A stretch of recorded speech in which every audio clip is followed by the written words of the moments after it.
Assalamualaikum warahmatullahi wabarakatuh. Halo, selamat berjumpa kembali dengan saya Laulema. Kita berjumpa di channel Nyembir.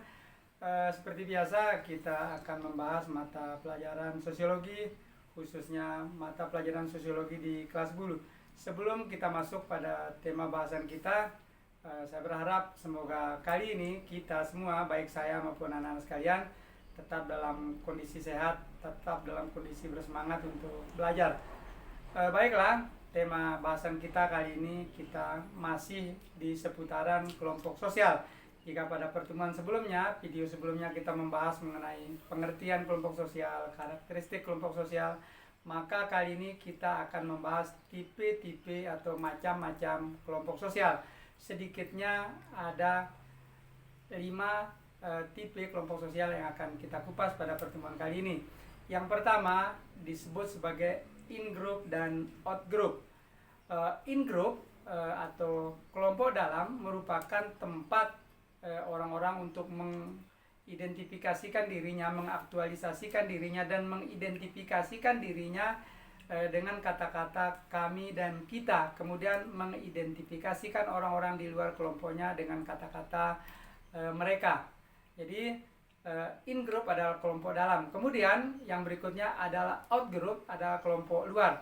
Adalah kelompok sosial yang berada di luar in-group atau di luar kita dan kami, sehingga diidentikan oleh in-group sebagai mereka. Di mana out-group ini ditandai oleh adanya sifat antagonisme, prasangka atau antipati.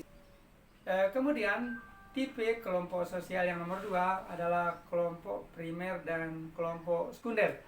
Kelompok primer yang disebut dengan primer group adalah kelompok yang hubungan sosial antar anggotanya berlangsung dalam kedekatan fisik, bersikap renggang atau akrab, hubungan emosional yang bersifat personal, sehingga menciptakan kehangatan dan keakraban maupun kebersamaan di dalam anggotanya. Contoh primer group atau kelompok primer, contohnya adalah keluarga, kemudian teman sebaya atau sahabat. Kemudian ciri-ciri kelompok primer antara lain antar anggota memiliki kedekatan fisik, kemudian jumlah anggotanya relatif kecil sehingga mudah untuk saling mengenal, sehingga interaksi antar mereka berlangsung secara tatap muka atau face to face. Kemudian solidaritas antar anggota sangat tinggi dikarenakan oleh jumlah anggota yang terbatas, kemudian interaksi bersifat tatap muka. Kemudian antar anggota merasa memiliki nasib dan perjuangan yang sama, sehingga hubungan biasanya didasarkan pada ikatan darah, ya seperti contohnya tadi keluarga atau sahabat atau teman sebaya. Kemudian tipe yang berikutnya disebut sebagai kelompok sekunder atau sekunder group.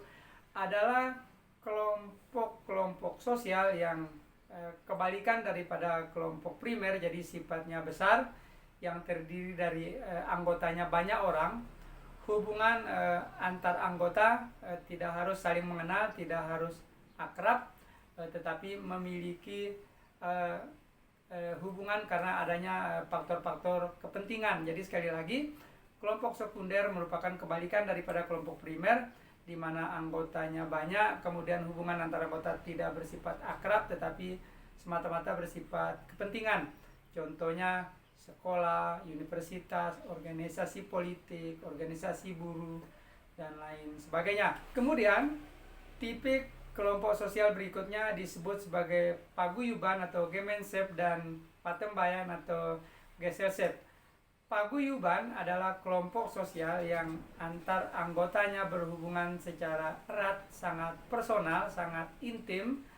Jadi sekali lagi, hubungan antar anggotanya sangat intim dan sangat pribadi. Jumlah anggotanya kecil, bersifat tatap muka. Jadi contohnya keluarga, masyarakat desa, klub olahraga, grup musik, dan lain sebagainya. Kemudian kebalikannya adalah patembayan. Patembayan adalah kelompok sosial yang antar anggota-anggotanya memiliki hubungan atas dasar kepentingan. Jadi mereka tidak akrab, tidak saling mengenal, jumlah anggotanya besar. Contohnya perusahaan, organisasi politik, yayasan-yayasan sosial. Tipe kelompok sosial yang berikutnya namanya kelompok okupasional dan kelompok volunteer. Kelompok okupasional adalah kelompok yang muncul karena semakin memudarnya fungsi-fungsi kekerabatan di dalam suatu kelompok sosial. Jadi kelompok ini timbul karena anggota-anggotanya memiliki pekerjaan yang sejenis. Jadi kelompok okupasional ini sekali lagi muncul karena semakin memudarnya fungsi-fungsi kekerabatan dan kekeluargaan. Dan kelompok ini biasanya didasari pada kesamaan pekerjaan seperti organisasi profesi. Contohnya ada PGRI, ada Ikatan Dokter Indonesia, ada Ikatan Dokter Gigi Indonesia, dan lain sebagainya. Kemudian yang berikutnya adalah kelompok volunteer. Kelompok volunteer itu adalah kelompok yang memiliki kepentingan yang sama, namun tidak mendapat tempat, tidak mendapat atensi di dalam kelompok masyarakat. Jadi sekali lagi, orang-orang yang terkumpul di dalam kelompok volunteer ini memiliki kepentingan atau tujuan-tujuan yang sama, akan tetapi mereka kurang mendapat atensi, kurang mendapat apresiasi di tengah-tengah masyarakat. Contohnya FPI atau Front Pembela Islam. Baiklah, sekarang yang terakhir, tipe kelompok sosial yang terakhir adalah kelompok membership dan kelompok reference. Membership atau kelompok keanggotaan adalah kelompok yang mengatakan seseorang secara resmi, secara fisik terdaftar sebagai sebuah anggota. Kemudian kebalikannya adalah kelompok reference atau kelompok acuan, adalah kelompok-kelompok yang menjadi acuan bagi seseorang, bagi individu, dan ia tidak terdaftar secara fisik sebagai anggota kelompok. Contohnya apabila seseorang yang menjadi guru, maka secara otomatis dia menjadi membership grup daripada PGRI. Kemudian guru tersebut bergaul dengan orang-orang di luar profesi guru, dengan orang-orang yang berprofesi dokter, petani, nelayan, dan lain sebagainya. Kemudian dia menyalurkan nilai-nilai keguruan, nilai kependidikan, kemudian dijadikan acuan oleh teman-teman bergaulnya yang bukan guru. Maka orang-orang tersebut dikatakan sebagai reference atau kelompok acuan.